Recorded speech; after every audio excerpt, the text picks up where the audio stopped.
क्या है ये 38वीं गाथा? क्या है अमोल?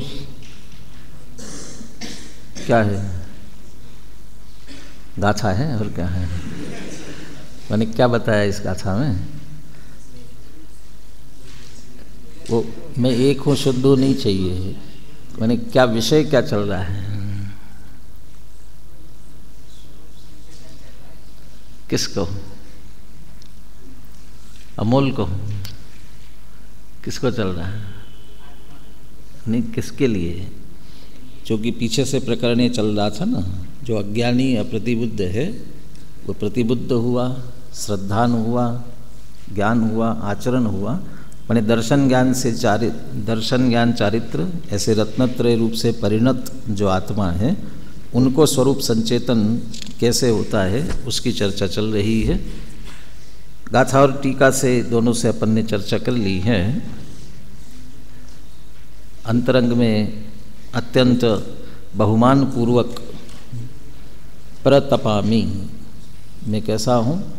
अत्यंत प्रतापवंत हूँ। विचित्र स्वरूप संपदा, इसका दोनों तरफ अर्थ किया था।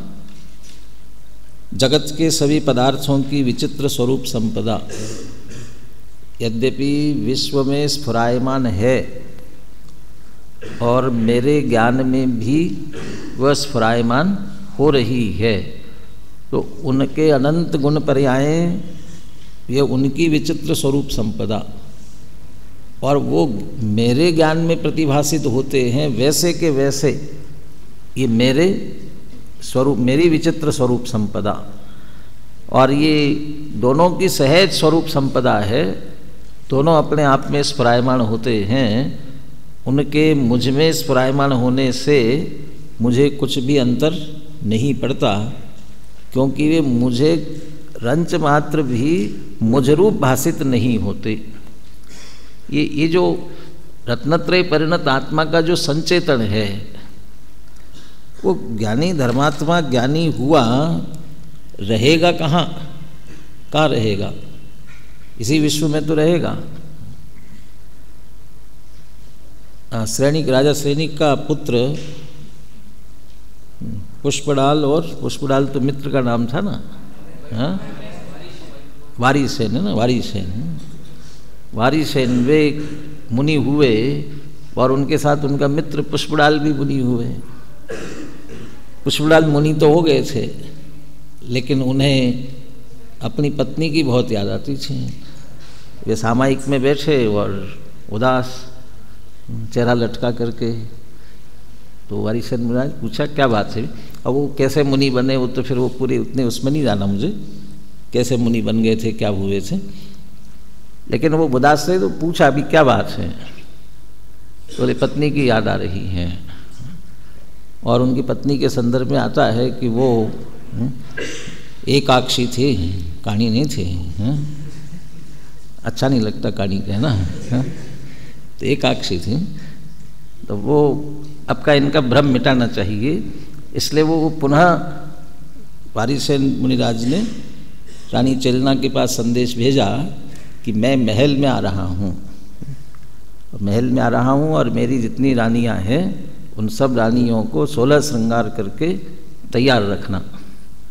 अब वो जैसे वो गए, मित्र को लेकर के गए, तो रानी ने 2 पाटे डाले, 2 पाटे लगाए, एक सोने का और एक लकड़ी का। अब जैसे दोनों पहुँचे तो पुष्पडाल जल्दी से जा कर के कौन से पाटे पर बैठे? सोने के पाटे पर, और वारीसेन मुनिराज लकड़ी के पाटे पर बैठे। तो रानी को समझ में आ गया कि ये कुछ उद्देश्य से यहाँ आए हुए हैं। और फिर वो कहानी मुझे पूरी नहीं सुनानी, अपने माने मित्र को समझाने के लिए लेकर के गए थे। लेकिन वो वारीसेन वो राजमहल में गए, अपनी ही पूर्व रानियों के बीच में गए, 16 श्रृंगार सहित पूरे वैभव के बीच में। तो क्या लगा उनको, क्या महसूस हुआ? लकड़ी के पाटे पर बैठे, क्यों बैठे? तो वो उस समय उसके बीच में जाते हुए भी वो कहते मेरी स्वरूप संपदा मुझ में स्फुरायमान हो रही है। और ये सब बाहर की विचित्र स्वरूप संपदा है। ये किंचित भी नवी अच्छी मध्य किंचि भी अन्नम परमाणु में तमती। और इसमें टीका में क्या लिखा कि वे किंचित मात्र भी मुझ रूप भासित नहीं होते, मुझे कोई भी परद्रव्य परमाणु मात्र भी मुझ रूप भासते नहीं है। अच्छा, उनके जानने में तो आ रहे होंगे ना, ये वैभव इतना है, ये जानने में तो आ रहा है ना, और ये दिखाने तो आए थे, देखो मेरा कितना ठाट बाट था जो मैं छोड़ करके आया हूँ, और तुम्हारा क्या था और इतना छोड़ करके आए, अभी तक उसमें उलझे हुए हो, ये बताना चाहते थे। तो ये जानने में तो आ रहा है, गेय बन रहा है कि नहीं बन रहा है सब उनके। लेकिन यहाँ तो ये लिखा हुआ है कि वे भावक रूप से और गेय रूप से, भावक रूप से और गेय रूप से, तो भावक रूप तो नहीं हुए, राग तो उत्पन्न नहीं हुआ, लेकिन गेय तो बने ना। जानने में तो ये ठाट बाट ये वैभव गेय तो बने कि नहीं बने। वो गेय बनने पर भी उसमें गेय पने से भी उलझे नहीं है, उनके जानने में गेय पने भी गेय देख करके जो आश्चर्यचकित होते हैं ना। वो ताजमहल देखने गए, क्या बढ़िया बना हुआ है, क्या है वो महल है ना, बहुत बढ़िया महल ही तो है, तो नाम तो वही है ताजमहल। तो चलो वो नहीं, तो वहीं आप आगरे में ना ताजमहल, तो वहाँ लाल किला भी है, अब लाल किला तो महल है ना। अब वो देखने गए, क्या बढ़िया, कहाँ राजा रहता था, कहाँ खाता था, क्या क्या पूरा आपने घूम फिर करके देखा, और बहुत आश्चर्य करे, क्या बढ़िया, कितना बढ़िया, क्या ठाट बाट है। लेकिन कहीं ये लगा कि ये मेरा है, ऐसा तो नहीं लगा, तो अपना तो नहीं लगा। तो भावक रूप माने आप में उसने राग का परिणाम, मोह का परिणाम तो प्रकट नहीं होने दिया, इसलिए भावक तो नहीं बना, लेकिन आपने उसको गेय तो बनाया ना, कितना बढ़िया, कितना अच्छा है। ये अच्छा कह करके जो आप उसमें उलझे। लेकिन भरत चक्रवर्ती का भी कहा था ना कल, वो 6 खंड और इतना सब राज्य इसके बीच में रहते हुए भी वे तो फिर भी चतुर्थ गुणस्थान वाले थे। एक ही कषाय चौकड़ी का अभाव था, बाकी 3 कषाय चौकड़ी की सत्ता में चारित्र मोह जनित उतना तो उन्हें राग था, ये मेरा है, मैं 6 खंड का अधिपति हूँ। बाहुबली ने अधीनता स्वीकार नहीं की थी तो चक्र चलाया, जो स्थिति बनी, लेकिन पूरे 6 खंड पर राज्य करना था ना, तो इतना राग तो उनको शेष भी था। लेकिन वारिसेन मुनिराज 3 कषाय चौकड़ी के अभाव वाले, वे उस ठाट बाट के बीच में गए हैं, तो वे उसको गेय तो बन रहा है ना उनका, तो गेय बना, तो फिर तो गेय बना, गेय पन्ने से भी भिन्न होना चाहिए था, तो जानने में तो आ रहा है। लेकिन वो सब गेय बनते हुए भी हम वहाँ विस्मृत कर देते हैं। गेय पने से भेद विज्ञान की बात किन के लिए कर रहे हैं, नत्थि मम धम्म आदि, वो किन के लिए कर रहे हैं, वो उनके लिए कर रहे हैं जो मैं चैतन्य स्वरूप आत्मा हूँ, ये भूल करके धर्मादि द्रव्यों के जानने में अपने उपयोग को उलझाते हैं। ऐसे वारिसेन मुनिराज उस सभी ठाट बाट के बीच में वो मैं चैतन्य स्वरूप आत्मा हूँ, इसको एक क्षण के लिए भी भूले नहीं थे। शुद्धोपयोग कदाचित अंतर्मूर्त में होता होगा, और जिस समय शुद्धोपयोग नहीं हो रहा उस समय शुद्ध परिणति निरंतर अंदर चल रही थी। मैं तो चैतन्य स्वरूप आत्मा हूँ, ये किंचित मात्र भी मैं नहीं हूँ। इसलिए वे गेय पने से भी मोह उत्पन्न करने के लिए समर्थ नहीं थे। और हमें ये भावक, वे तो भाव उत्पन्न कराते ही है, मोह उत्पन्न कराते ही है, गेय भी हमें मोह उत्पन्न कराते हैं। नाटक सिनेमा जितना भी हम देखते हैं, क्या करते हैं, वो नाटक सिनेमा असली है कि नकली है, जो भी हम देख रहे हैं असली की नकली, असली होता है कि नकली होता है, नकली होता है। लेकिन उसे देखकर होने वाला भाव असली होता है कि नकली होता है। जो भी राग द्वेष के परिणाम चल रहे हैं वे असली होते हैं कि नकली? वे असली होते हैं। है तो अभी गेय ही, कुछ नहीं करा रहे हैं। अभी गेय हैं फिर भी यहाँ भाव करा रहे हैं, तो क्यों करा रहे हैं? इसका ये मोह उत्पन्न करा रहे हैं ना, गेय होते हुए भी। वे करा तो कुछ नहीं रहे, लेकिन हमें हो रहे हैं। तो गेय ने भी करा दिया, क्योंकि हम उसमें उलझ गए। उन्हें कुछ नहीं किया, लेकिन हम उसमें उलझ गए, तो इसलिए वो भाव उत्पन्न कराते। तो यहाँ जो ये सारे जगत के पदार्थ जानने में आते हुए भी न तो भावक रूप से न गेय रूप से किसी प्रकार का मोह उत्पन्न करने में वे समर्थ नहीं है। क्यों समर्थ नहीं है? क्योंकि मोह को क्या किया है? जड़ मूल से उखाड़ फेंका है। क्या शब्द थे? निज रस से ही मोह को पुनः अंकुरित न हो, इस प्रकार मूल से ही उखाड़ कर नाश करके महान ज्ञान प्रकाश मुझे प्रकट हुआ है। ये सब चर्चा हो गई थी। अब पुनः वो थोड़ी सी प्रतापवंत शब्द में वो प्रतपामी, ये विशेष आकृष्ट कर रहे वे शब्द, अपने आप में प्रतापवंत वर्तता हूँ।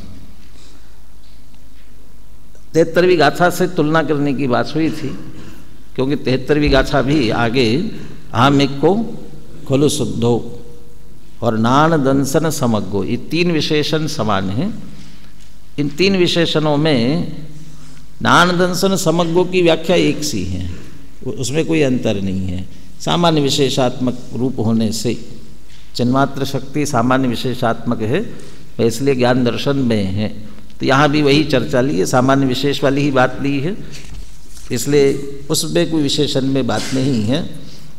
निम्ममो और अरूपी ये अलग अलग विशेषण हैं, इसलिए निर्मम की व्याख्या वहाँ अलग से हो ही गई और अरूपी की व्याख्या यहाँ ये स्वतंत्र विशेषण है, इसलिए इसकी भी चर्चा की आवश्यकता नहीं है। 2 विशेषण ऐसे हैं जो दोनों जगह समान है, बल्कि 3 कह सकते हैं। अहम एक को और खलु शुद्धो।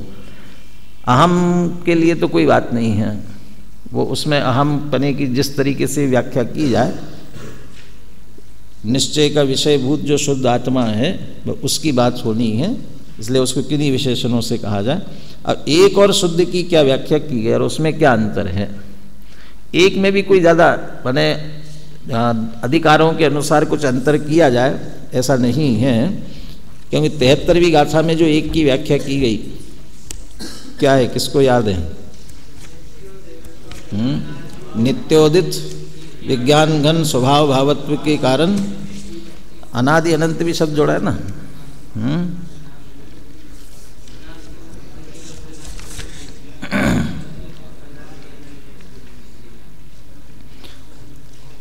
अहम की व्याख्या तो ये आ गई है। अहम अयम आत्मा प्रत्यक्षम 144 पेज पर है। अहम अयम आत्मा प्रत्यक्षम अक्षुण्णम अनंतम चिन्मात्र ज्योति ही, वो यहाँ भी चिन्मात्र ज्योति लिया हुआ है। अनादि अनंत नित्योदित विज्ञान घन स्वभाव भावत्वाच एक। तो यहाँ अस्थि से बात ली गई है। अनादि अनंत है, नित्य उदित है, विज्ञान घन स्वभाव वाला है, तो इस कारण से एक है। जैसे निषेध किसी बात का नहीं किया। अब यहाँ क्या करते हैं? एक की व्याख्या 38वीं गाथा में व्यावहारिक नारकादि जीव के विशेष, फिर पुण्य पाप आश्रय संवर निर्जरा बंध मोक्ष लक्षण व्यावहारिक नव तत्वेभ्य टंकोत्कीर्ण एक ज्ञायक स्वभाव भावेण। ये तो शुद्ध की बात हुई है। एक की बात इसके ऊपर समस्त क्रमाक्रम प्रवर्तमान व्यावहारिक भावई चिन्मात्र आकारेण अभिद्यमानत्वात् एकः। विज्ञान घन स्वभाव भावत्वात् एकः और यहाँ चिन्मात्र आकारेण अभिद्यमानत्वात् एकः। चैतन्य मात्र पने से अभेद होने से एक है। और चिन्मात्र कहो चाहे विज्ञान घन स्वभावी कहो, उसमें क्या अंतर है? विज्ञान घन स्वभावी और चैतन्य मात्र, चैतन्य चैतन्य से परिपूर्ण। अस्थि से तो एक तरह से एक ही बात है। निषेध में जरूर ये कहा कि किनके अभाव से? क्रम अक्रम प्रवर्तमान व्यावहारिक भाव। तो चूंकि एक तरह से जीव अजीव अधिकार की पूर्व भूमिका के रूप में है और कहीं कहीं इसको जीव अधिकार, जैसे नाचार्य उसको जीवाधिकार के रूप में लेते हैं, और अजीव अधिकार में जाकर के गुणस्थान मार्गणास्थान आदि का निषेध किया हुआ है। तो जो एकत्व ममत्व बुद्धि का निषेध इस अधिकार में किया गया है, उसकी अपेक्षा से ये गुणस्थान मार्गणास्थान आदि व्यावहारिक भावों से भिन्नता करने की अपेक्षा यहाँ बात ली, लेकिन वहाँ कर्ता कर्म की अपेक्षा से कोई एक वाले में बात नहीं आई है। एक विशेषण में कर्ता कर्म की बात कोई नहीं है। इस शुद्ध विशेषण में जरूर अंतर आया। शुद्ध विशेषण में 73वीं गाथा में क्या लिया देख लीजिए। सकल कारक चक्र प्रक्रियोत्तीर्ण निर्मल अनुभूति मात्रत्वात् शुद्ध। सकल कारक चक्र की प्रक्रिया से उत्तीर्ण निर्मल अनुभूति मात्र पने से मैं शुद्ध हूँ। और यहाँ क्या लेते हैं, ये नव तत्वों से, व्यावहारिक नव तत्वों से अत्यंत भिन्न होने के कारण से शुद्ध हूँ। व्यावहारिक नव तत्वों से भिन्न होने के कारण यहाँ जरूरी अंतर स्पष्ट रूप से आ गया है, क्योंकि वह कर्ता कर्म अधिकार है। इसलिए जो कर्ता कर्म संबंधी षट कारक जो विकल्प उत्पन्न करते हैं, अशुद्धता के कारण बनते हैं, उनसे पार है, ये बात वहाँ ली। और यहाँ भेद ज्ञान की बात होने के कारण से नव तत्वों से भिन्नता की बात ली गई है। तो ये अधिकारों के अंतर की अपेक्षा से ये बात आई हुई है। और कोई विशेष बात 38वीं गाथा में आपको भी कोई पूछना हो तो पूछ सकते हैं। अब अंतिम उपसंहार वाला कलश इसमें से लेते हैं।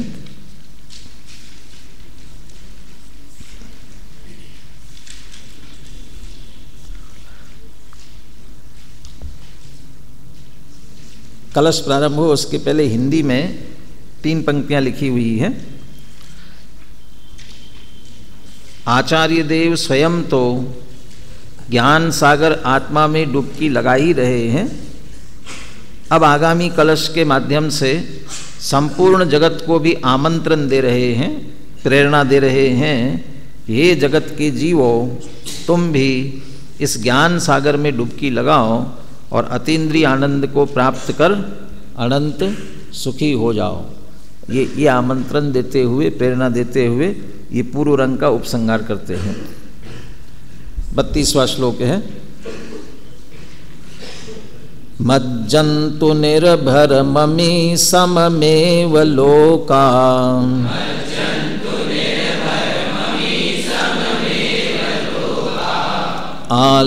आलोकमुच्छलति शान्तरसे समस्ता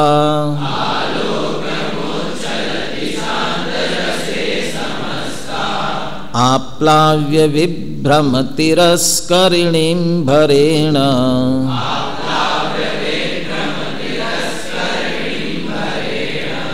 प्रोन्मग्न एष भगवानवबोध सिन्धु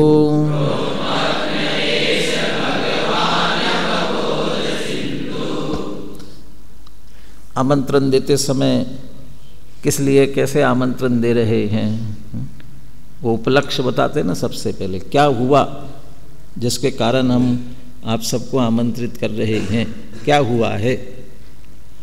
प्रोन्मग्न एष भगवान अवबोध सिंधु, भगवान अवबोध सिंधु प्रोन्मग्न।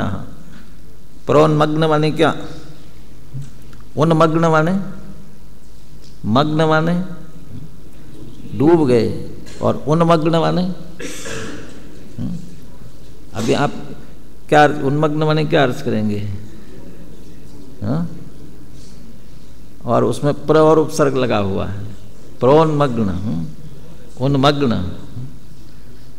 वैसे यहाँ जो अर्थ लिया गया है वो प्रकट होने के अर्थ में लिया है। ईश भगवान अवबोध सिंधु उन प्रोन्मग्न, अच्छी तरह से प्रकट हुआ है, और हम लेके मग्न हो गया है, डूब गया है, तो भी कोई दिक्कत नहीं, अच्छी तरह से डूब गया है तो भी कोई दिक्कत नहीं है। दोनों तरफ से अर्थ निकल जाएगा उसमें से। यह अवबोध सिंधु, अवबोध ज्ञान, सिंधु सागर, तो ज्ञान का सागर ऐसा यह भगवान आत्मा प्रकट हुआ है या ज्ञान सागर भगवान आत्मा मग्न हो गया, डूब गया, लीन हो गया। तो प्रकट होने के अर्थ में गुरुदेव के व्याख्यान आप इसमें पढ़ेंगे आगे, तो उसमें उन्होंने स्पष्ट किया है आत्मा तो त्रिकाल ध्रुव है, एक रूप है, तो वो थोड़ी प्रकट होता है। तो प्रकट हुआ माने क्या, वो हमारी दृष्टि में आया, ऐसा भगवान आत्मा ही मैं हूँ, ऐसा दृष्टि में आया, इसका ही नाम प्रकट होना है। ये प्रोन्मग्न। और यदि डूबने का अर्थ लेते हैं तो यह भगवान आत्मा ज्ञान स्वरूप, ज्ञान रूपी सागर में लीन हो गया, मग्न हो गया, डूब गया, एकाकार हो गया उसमें। उससे क्या हुआ, ज्ञान स्वरूप आत्मा में मग्न होने पर या भगवान ज्ञान स्वरूप आत्मा दृष्टि में आते ही शांत रस उछलने लगा। शांत रस उच्छलती, शांत रस उछलने लगा। और कहाँ तक उछलने लगा, कितना उछलने लगा कि आलोकम, कहाँ तक, आलोकाकाश तक, माने आलोक पूरे लोक में, आलोक लोकांत तक, माने संपूर्ण लोक में, माने सारे लोक में उछलता हुआ ऐसा शांत रस। तो सारे लोक में उछलता हुआ माने कैसे, आत्मा में प्रकट हुआ कि सारे लोक में उछल रहा है। तो वो कोई आप भजन बोलते ना, आज आनंद अंतरमा न समाये, तो अंतर में नहीं समा रहा है तो फिर कहाँ जा रहा है, सब जगह है ना। वो बहुत ऐसे बने शब्दों का प्रयोग करते हैं कि बिल्कुल मैंने पूरे आसमान तक फैल गया, मेरी खुशी का कोई ठिकाना नहीं है, पूरे में फैल गया। अरे अत्यंत प्रसन्नता व्यक्त करने के लिए ये कहते हैं, जैसे प्रसन्नता होती है उसे सारा जग प्रसन्न हुआ ऐसा लगता है, सब तरफ प्रसन्नता ही प्रसन्नता दिखाई देती है।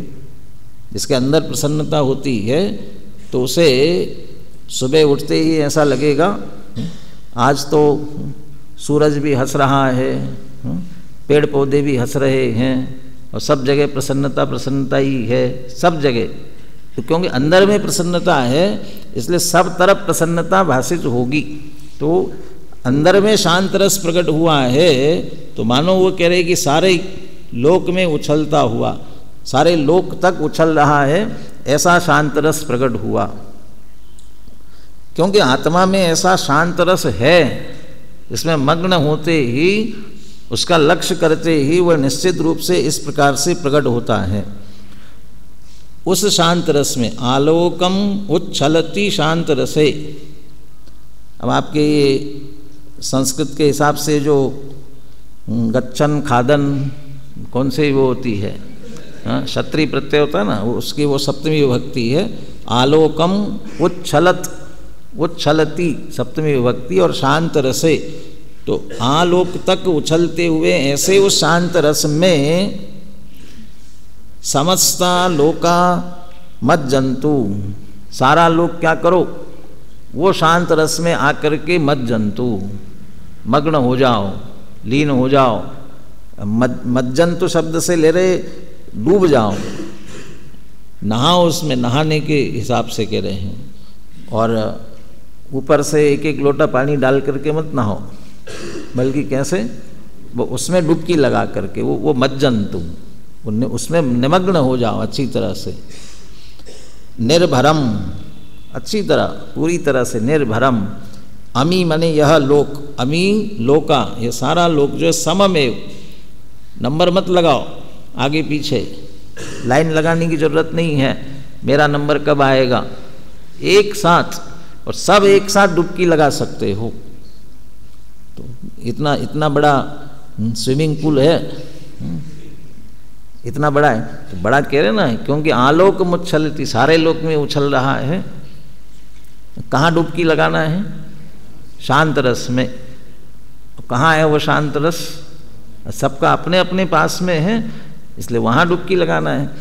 आचार्य कह रहे मैंने अपने अंदर में डुबकी लगाई तो ऐसा शांत रस उछलने लगा है, तो सारे जगत को आह्वान कर रहे हैं वे भी डुबकी लगावे। ये कहाँ, अपने अपने उसी भगवान अवबोध सिंधु, वो ज्ञान सागर जो भगवान आत्मा है उसमें अपने अपने में डुबकी लगावे। क्या हम तो देख रहे, हमें तो दिखाई नहीं दे रहा है, आप तो ज्ञान सागर कह रहे हैं, यहाँ तो छोटा सा नाला भी नहीं दिखाई दे रहा है, तो कहाँ है?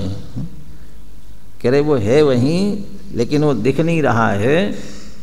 जहाँ देखने जाते हैं तो देह दिखाई देती है, और थोड़ा अंदर झांकने की कोशिश करते हैं तो राग दिखाई देता है। ये वर्णादि रागादि चर्चा चल रही ना जीवाजीव अधिकार में। ये जो है ये सब तिरस्करणी है, तिरस्करणी ये सब पर्दे हैं। और ये तिरस्करणी नाम भी क्या है इनका? तिरस्करणी कह रहे, तिरस्करणी माने क्या है? ये तिरस्कार करने वाले, ये आपको देखने नहीं दे रहे हैं, उसका तिरस्कार कर रहे हैं। ये तिरस्करणी, ये पर्दा, ये कौन सा है कि विभ्रम। ये अनादि काल से देह राग आदि मैं हूँ, ये जो भ्रम की चादर बीच में खड़ी है, कहते इस भ्रम की चादर को विभ्रम तिरस्करणी, ये भ्रम की चादर, इसे भ्रम के पर्दे को आप लाव्य डुबो दो। किसके? उसी ज्ञान सागर में, माने हटा दो उसे। और भरेन शब्द दिया उसे पूरी तरह से। हिंदी अर्थ करते समय समूलतया, अच्छी तरह से भरेण। तो उस भ्रम की वह चादर, और ये भ्रम यही है, वो ज्ञान का सागर है। और सागर कितना बड़ा होता है, विशाल सागर। अब उस सागर को ढांकने के लिए पर्दा कितना बड़ा चाहिए? सागर को ढांकने के लिए पर्दा कितना बड़ा चाहिए? कितना बड़ा पर्दा लगाना पड़ेगा? कितना बड़ा? अरे बड़े की जरूरत नहीं है, क्योंकि वो हमारी आँखों से ओझल होता है ना, तो हमारी आँखों पर पड़ा होना चाहिए छोटा सा। ये लोक में कोई कहावत है ना, राई की ओट में पहाड़, राई की ओट में पहाड़।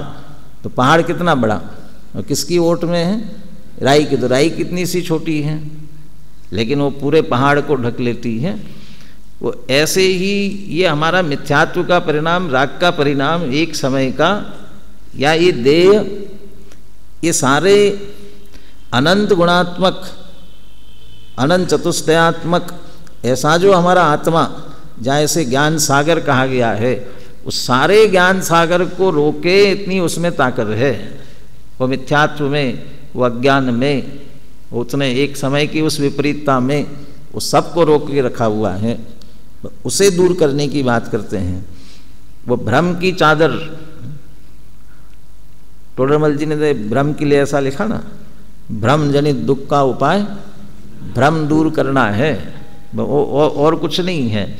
सुख प्रकट करना भी नहीं है हमको, दुख दूर करने के लिए भी और कुछ नहीं करना है। दुख जितना है वो भ्रम जनित है, ये भ्रम दूर करो, फिर क्या होगा? वो सुख तो स्वयं है ही ना, सुख स्वरूपी ही है, इसलिए उसके लिए कुछ करने की जरूरत नहीं है। पहले सुना होगा एक अंग्रेजी का वाक्य मैंने, one man God said I want happiness. लोग समझ लो, सामान्य लोग कोई कहे, भगवान के पास जाकर के किसी ने कहा आई वॉन्ट हैप्पीनेस, तो कहते भगवान ने कहा first remove I, because it is ego. Ego कहलाएगा ना, ईगो माने ये तुम्हारा अहंकार है। किसको चाहिए सुख? मैं चाहता हूँ, पहले मैं हटाओ इसे। फिर कहा, फिर कहते वांट जो है ना, ये कहते डिजायर है। क्या है? तुम्हारी इच्छाएं हैं, इसको हटाओ। और फिर अब देखो, I want happiness, first remove I because it is ego, then remove want because it is desire, then there will rest only happiness, happiness and happiness. क्या बचेगा? यहाँ वाक्य लिखा हुआ हो आई वॉन्ट हैप्पीनेस, उसमें से आई हटाओ, फिर वांट हटाओ, फिर क्या बचा? हैप्पीनेस। यहाँ हम कह सकते हैं ये विभ्रम है ना, इसमें वर्णादि रागादि जो हम आई समझ करके किसे मान रहे हैं, मैं कौन, ये देहादि को मैं समझ रहे हैं ना, ये मैं, ये आई, तो समझ लीजिए वर्ण आदि, और चाहिए, ये चाहिए, वो चाहिए, ये सब राग आदि है, ये इसको हटाओ।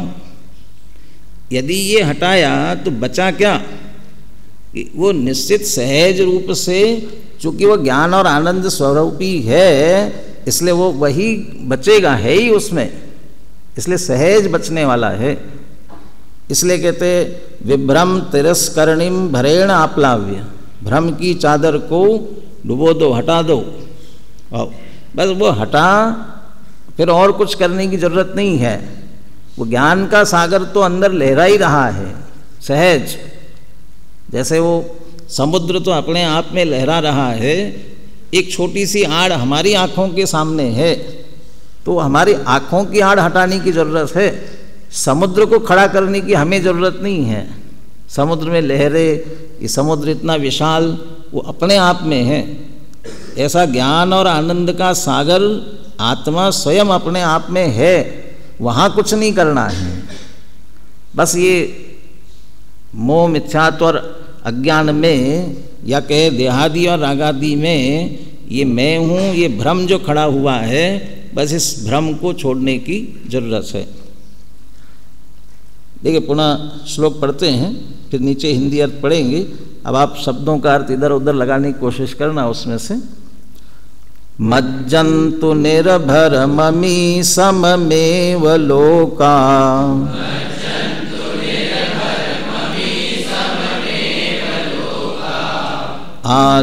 आलोकमुच्छलति शान्तरसे समस्ता,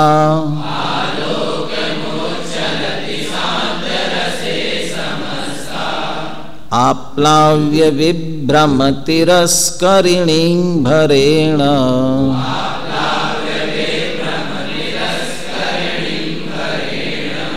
प्रोन्मग्न एष भगवानवबोध सिन्धु,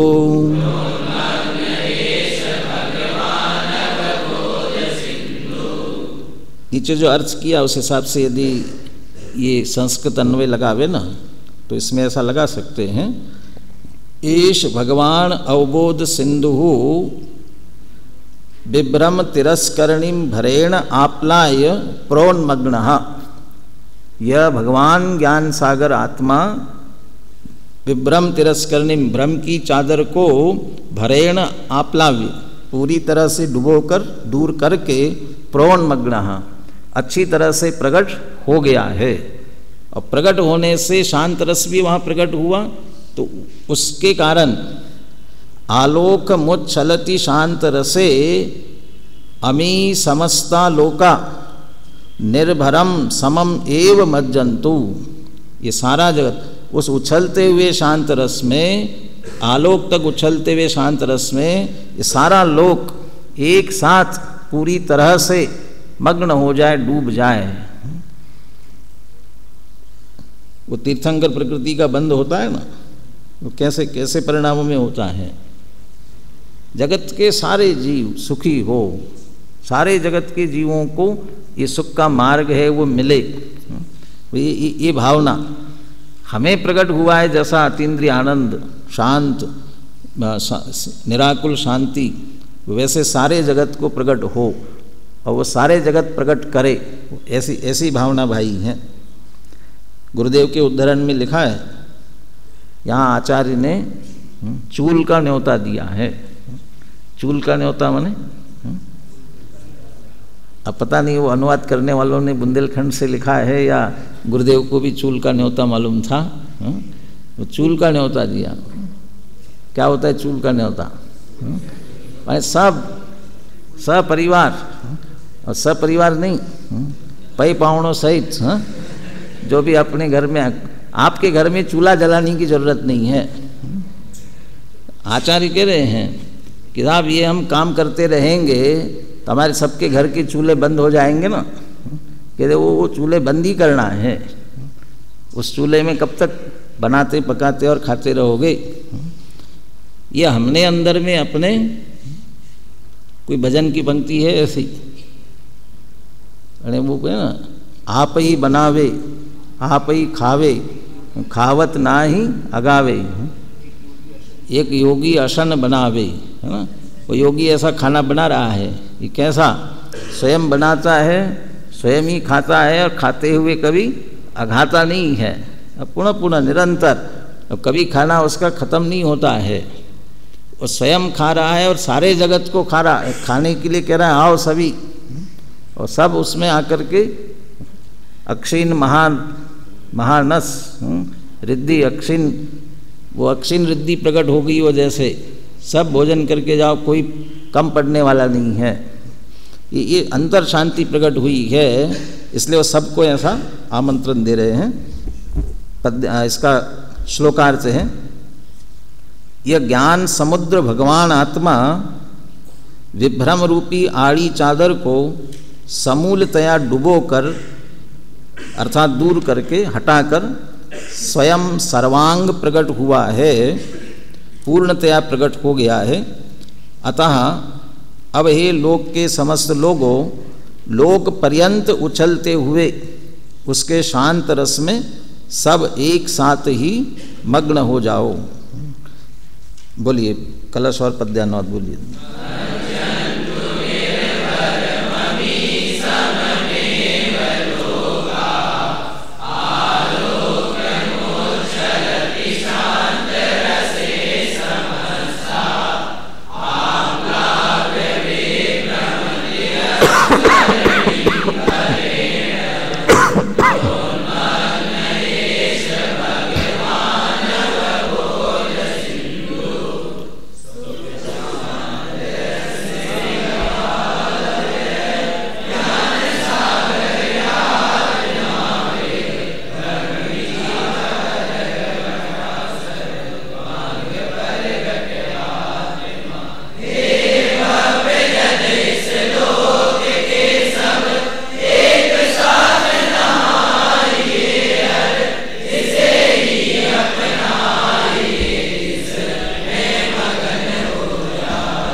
बनारस दास जी का छंद भी पढ़ लेते हैं। बनारस दास जी चूँकि पांडे राजमल जी का अनुसरण करते हैं, इसलिए उन्होंने थोड़ा सा इसे अलग अर्थ में लिया, दूसरा भाव लेते हुए इसे स्पष्ट किया हुआ है। उससे पहले जयचंद जी छाबड़ा का भावार्थ भी पढ़ लेते हैं 348 पेज पर। जैसे समुद्र के आड़े कुछ आ जावे तो जल दिखाई नहीं देता, और जब वह आड़ दूर हो जाती है तब जल प्रकट होता है। वह प्रकट होने पर लोगों को प्रेरणा योग्य होता है कि इस जल में सभी लोग स्नान करो। मानो जैसे ही सामने सागर प्रकट हो जाए तो जैसे आमंत्रण दे रहा हो, इसी प्रकार यह आत्मा विभ्रम से आच्छादित था, तब उसका स्वरूप दिखाई नहीं देता था। अब विभ्रम दूर हो जाने से यथा स्वरूप ज्यों का त्यों प्रकट हो गया, इसलिए अब उसके वीतराग विज्ञान स्वरूप शांत रस में एक ही साथ सर्वलोक मग्न हो। इस प्रकार आचार्य देव ने प्रेरणा की है।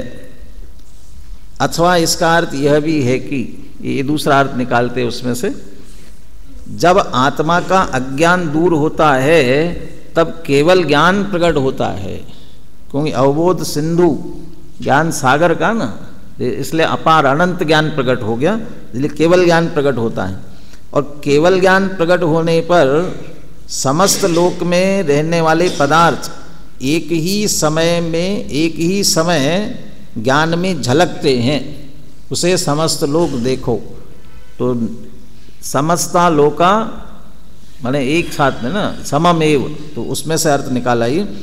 और इसके साथ ये भी कह सकते हैं, जब केवल ज्ञान प्रकट हुआ तो अनंत ज्ञान के साथ अनंत सुख भी प्रकट होता है। तो सारा जगत वह अनंत सुख का आनंद भी ले, और जो प्रकट सारा लोकालोक झलक रहा है उसे भी देखे। कलश टीकाकार जो अर्थ करते हैं उसे पहले पढ़ते हुए फिर भावानुवाद पढ़ते हैं, तो उसमें जो अंतर आया है वो भी ख्याल में आ जाएगा, दूसरा अर्थ जो निकला है उसमें से वो ख्याल में आ जाएगा।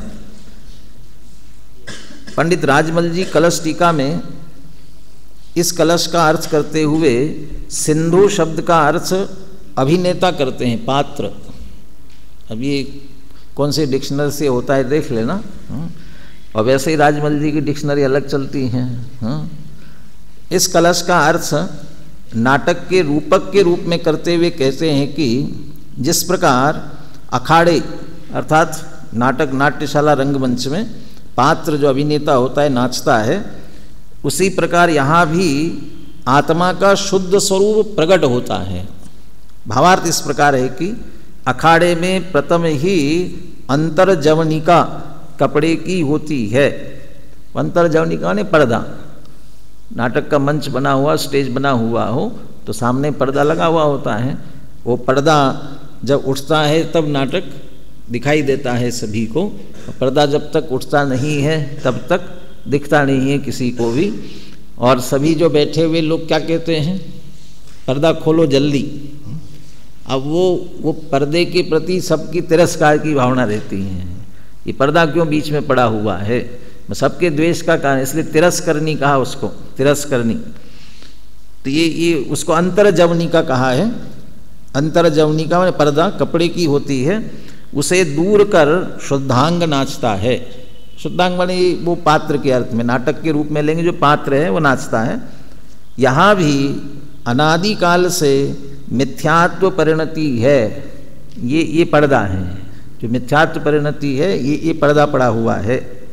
ज्ञान में मोह की धूल लगी है, उसके कारण से दिखता नहीं है। उसके छूटने पर शुद्ध स्वरूप परिणमता है। जिस प्रकार अखाड़े में जो शुद्धांग दिखता है वह जितने भी देखने वाले हैं वे सब एक ही साथ मग्न होकर देखते हैं, उसी प्रकार जीव का शुद्ध स्वरूप सभी जीवों द्वारा अनुभव करने योग्य है। वो पात्र जो भी नाटक दिखा रहा है ना, वो क्या चाहता है, जैसे ही पर्दा हटे वो क्या हो, सब लोग देखें और सब लोगों को वो नृत्य देख करके आनंद आ जाए, ये चाहता है ना। तो वैसे ही मानो ये यहाँ आचार्य कह रहे हैं कि जैसे मेरी भ्रम की चादर दूर हो गई, अब मेरा आत्मा प्रकट हुआ, अब मैं उसमें मग्न हो गया, तो सारे जगत के जीव भी इसी प्रकार से अपने अपनी भ्रम की चादर दूर करके अपने आत्म स्वरूप का अनुभव जरूर करे, ये सबके लिए अनुभव करने योग्य है। तो ये जो नाटक का पात्र वो पर्दा हटा करके सामने आता है, ये जो नया अर्थ लिया है बनारसी दास जी भी इसी भाव को लेते हुए इसको स्पष्ट करते हैं। अब बोलिए छंद उनका।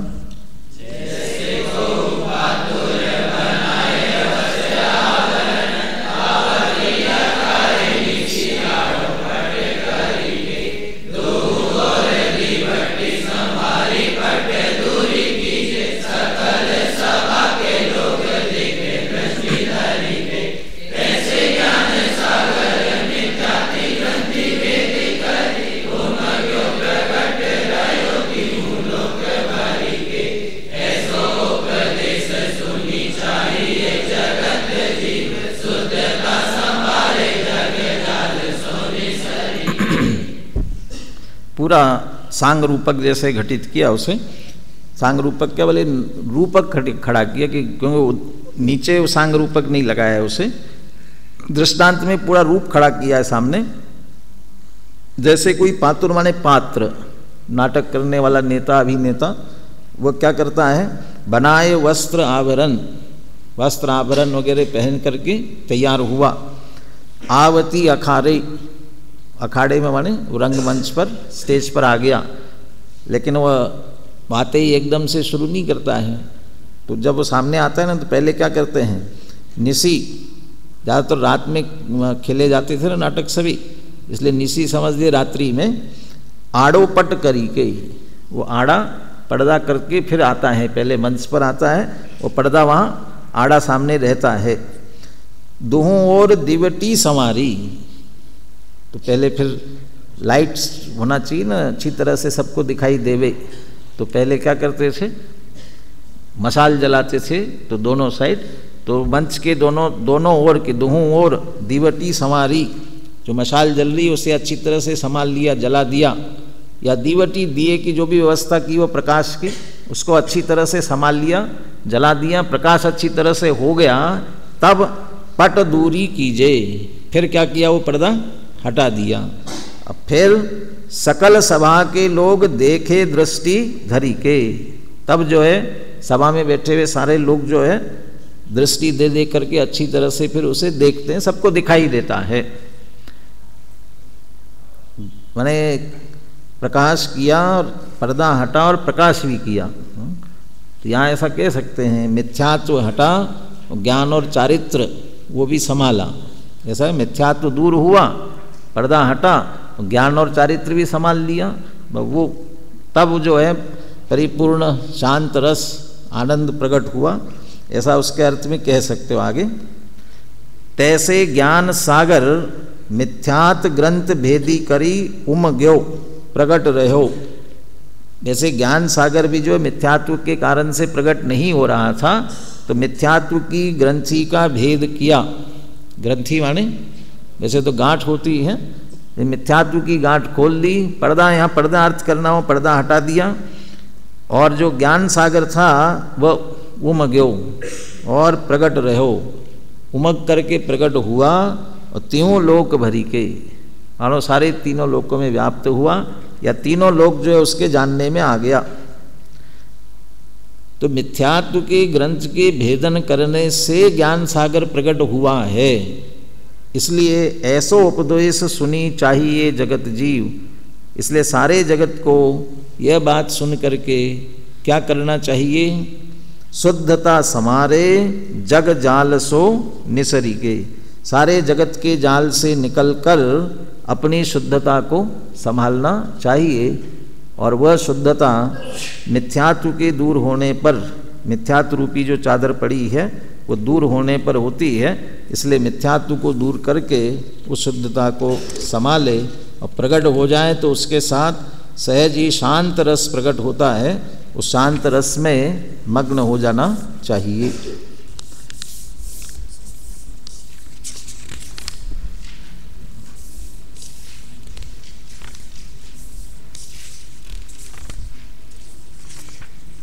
इसमें अंतिम छंद नहीं लिया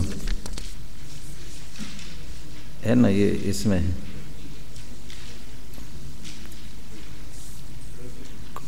354 पेज पर है।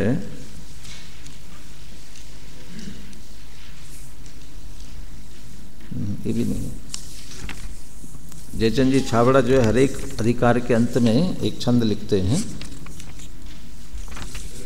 चलिए अब देख लेना, कोई विशेष बात हो, कुछ पूछना हो तो आप पूछ सकते हैं। ये अपना प्रकरण यहाँ पूर्ण करते हैं। ये दो तरह से अर्थ किया वो भी इसमें दे दिया गया है, और मूल में जो श्लोक लिखा हुआ है संस्कृत में, मूल ग्रंथ में, उसके नीचे अधिकार को पूर्ण करते हुए लिख दिया है, इति श्री समयसार व्याख्यायाम आत्मख्यातौ पूर्वरंगः समाप्तः। इस तरह समयसार की व्याख्या टीका जो आत्मख्याति है उसमें यह पूर्व रंग समाप्त हुआ।